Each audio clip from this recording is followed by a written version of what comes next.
we go. Hello, this is Pigsy doing the video. So I'm trying to broaden my field, develop into new things, look for new, I guess, opportunities and ways to communicate things. So I often do videos. It's a kind of it's a kind of escapism. Maybe it's also a way of coping in lockdown, but then I just kind of like doing them anyway, because I'm always on the go, and you know, it's nice way to sort of communicate and share thoughts and find like-minded people. You can talk about things and people just haven't got a clue. Like evolution, if I talk about that and that I don't follow necessarily Darwin's model, people are like, what? You have a different version of these things, you think differently? Yeah, because that's what I should be doing. You know, someone presents a model, I should be trying to make my own sense out of that. And it brings me on to what we're going to go talk about now, basically, is what do we do as things change.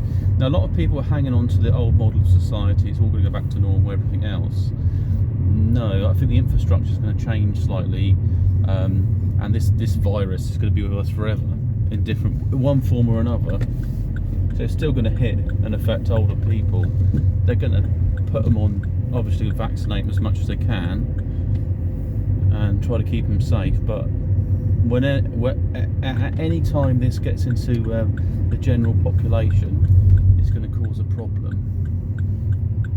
So there we go. Let this lady in.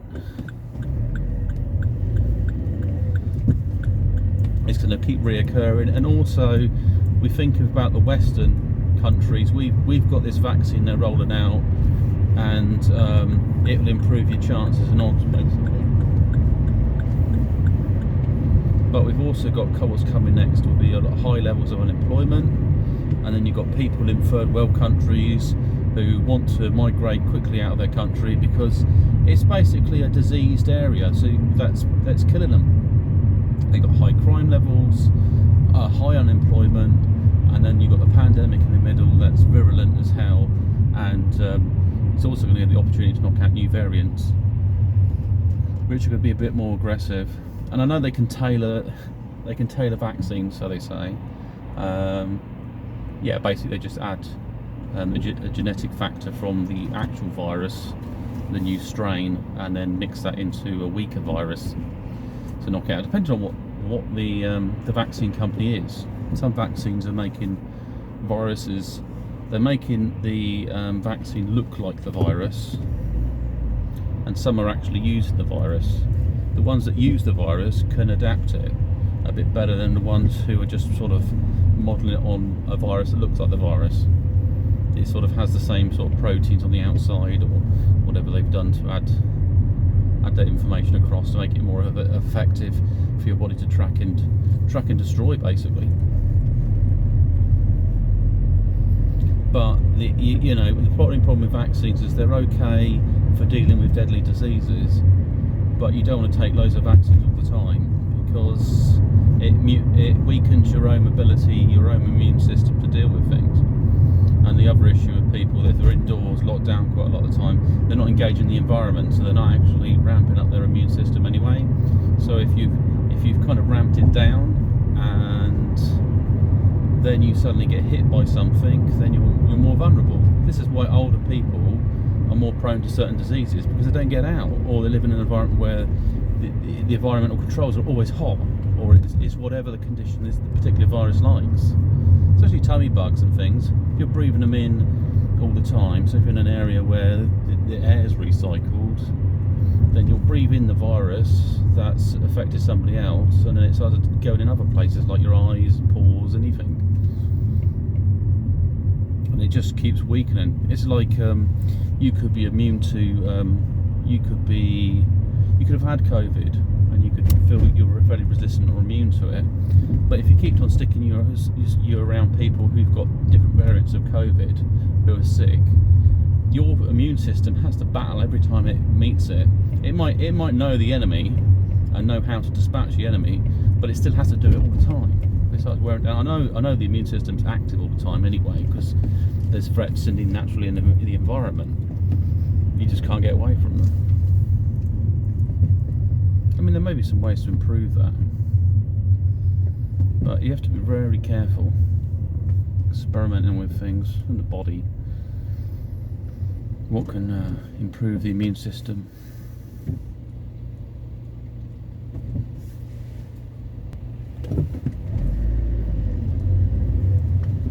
I mean, there are other ways, like there's things that are used, they called it MMS, like Miracle Medical Solution or something, and it was basically a mild bleach that would go in a system that would break down, because it would be basically made of oxygen, which most bleaches are, and some sort of sodium compounds, and then you mix in citric acid, and that would make this bleach. I mean, it's quite powerful stuff.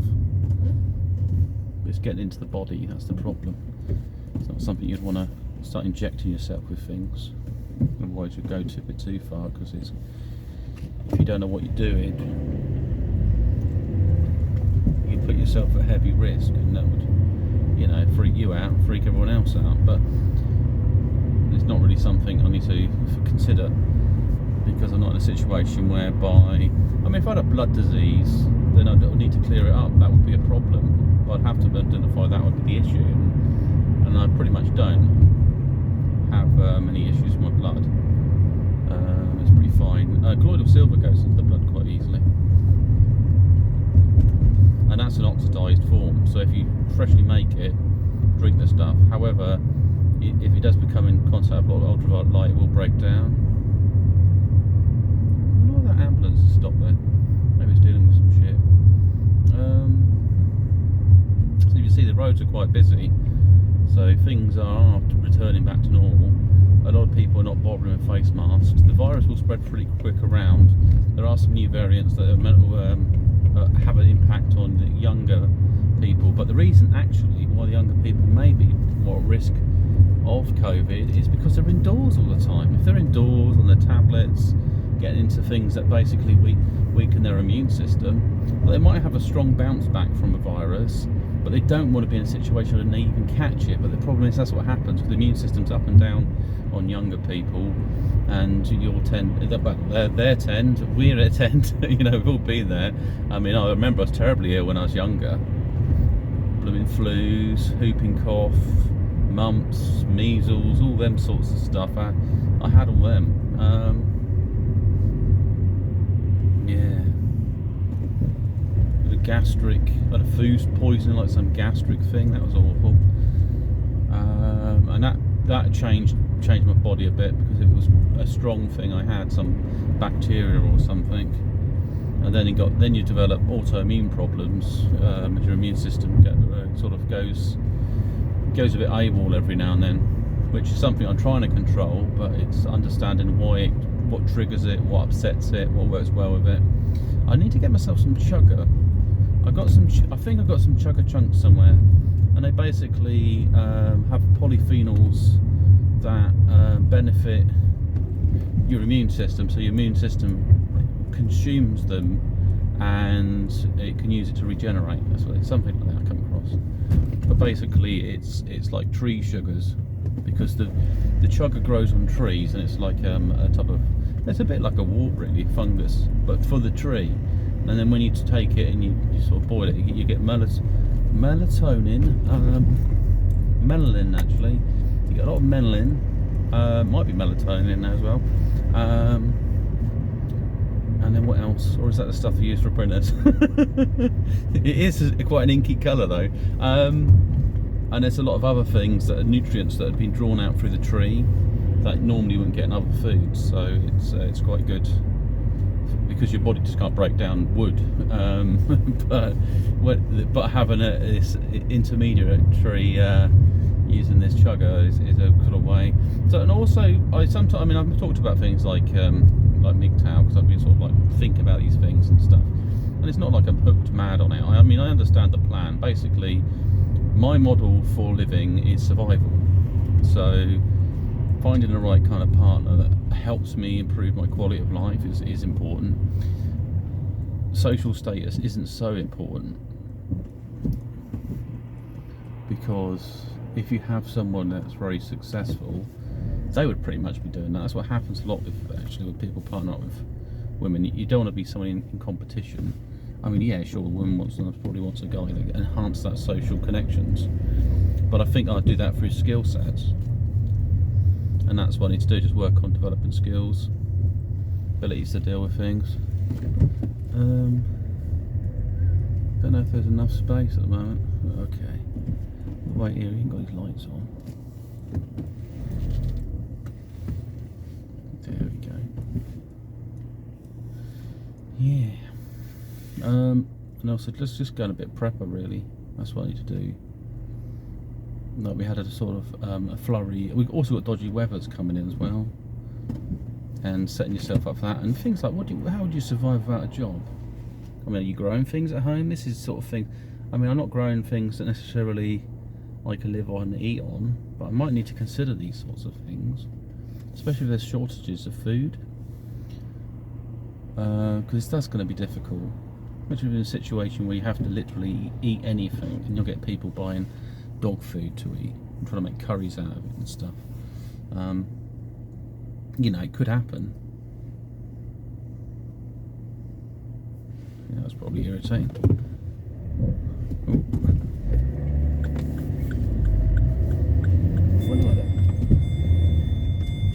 That's why. Got that out. I was thinking something wasn't quite right. I was actually driving with my handbrake up then slightly. Yeah, so basically it's preparing for what comes next. I think you don't have to worry too much about other stuff. It'll all fall into place. I think socially though, is that if you've got certain traits or skills, they're the things you advertise. If someone likes that, then it builds an interest based on that. Depends what you're looking for, instant chemistry or the business social end.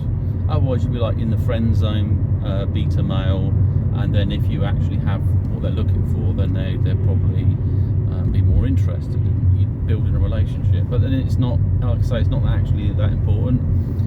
The survival is having practical skills that are useful, and I think I mentioned about learning languages might be the next step.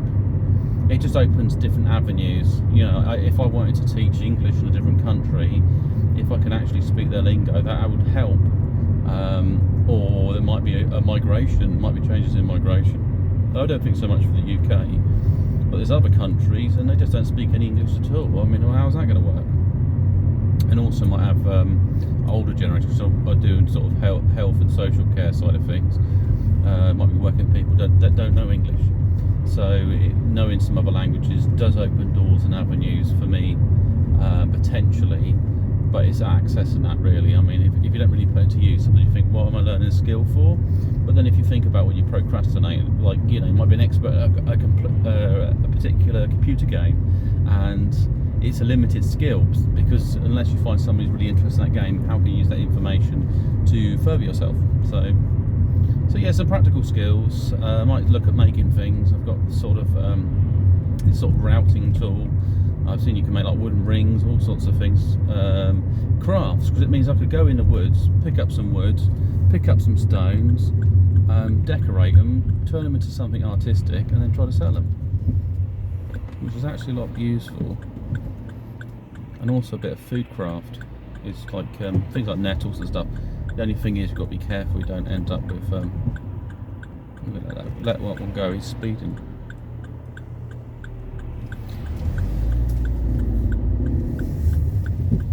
Yeah, but you don't bring in other things into your flat. I've done that before. Oh, what's going on here? Bicycle. I think he thought it was a motorbike. Yeah, it can be a bit dodgy at night.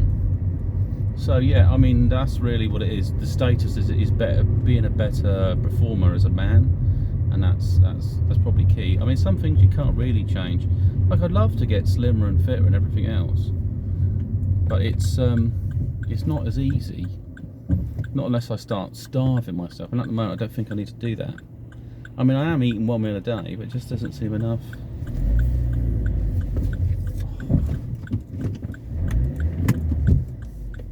Okay. I got got other cars behind me. This is a bit bit complicated, isn't it? Survivalist. Yeah, but I tell you what, I've seen a multi-tool spade, military spade, got a bottle opener and all sorts of things. I mean, little tools and things. I mean, if you've got skills like that, you know, basically, if you're a builder, you've got a role in society, having skills that are useful. I mean, I don't think that, like, the UK is going to get invaded or something. There might be a economic collapse, and then there might be a situation where, if we go into a different sort of universal credit system for all, it doesn't matter if you thought you had a job and you wanted to be sort of reselected into employment, they say, well, what did you used to do before the pandemic economic collapse? And they'll say, well, I did this, I did that. I said, fine. So we've got these roles here. Are you suitable? That's fine. And then if you do this role, you get to have this type of property, these type of credits. And that one might be what happened, is this kind of like, what they say is it's a kind of more like a communist system, but they'll probably change the lingo for that. And it's a government controlled system, and there might be some limitations as well that they'll be pushing this vaccine.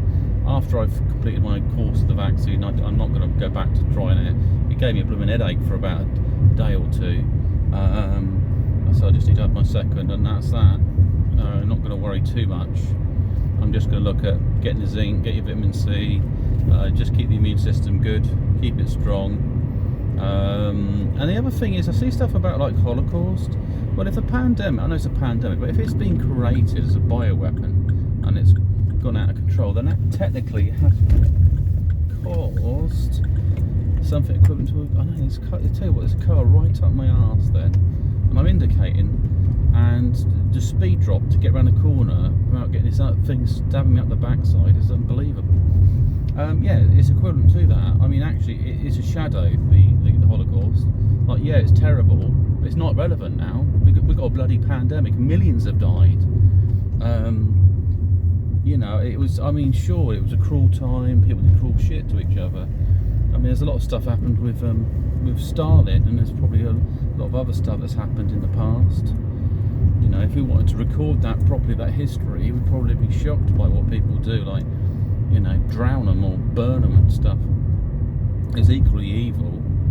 Like, imagine that, getting a woman, tying her up and then saying, well, if she floats after we've killed her, then she's a witch or something.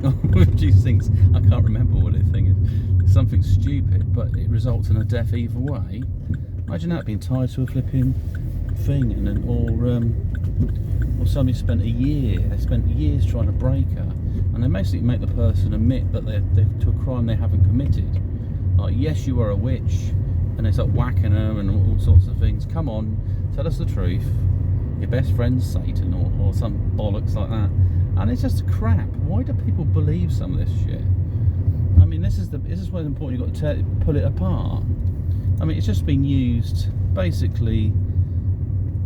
Anything that was useful has been turned on its head and turned into propaganda to be to against the people. And if we look at it, we've been at war for a long time with governments and these power control grids.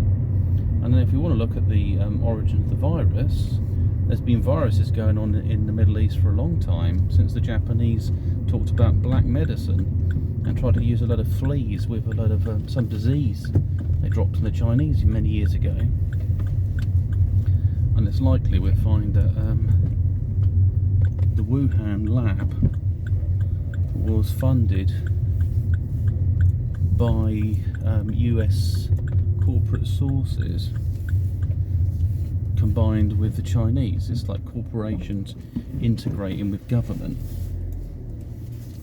And so what you've got is the reverse in China. You've got the government controlling corporations, and in the West you've got corporations controlling government. That's pretty much the model.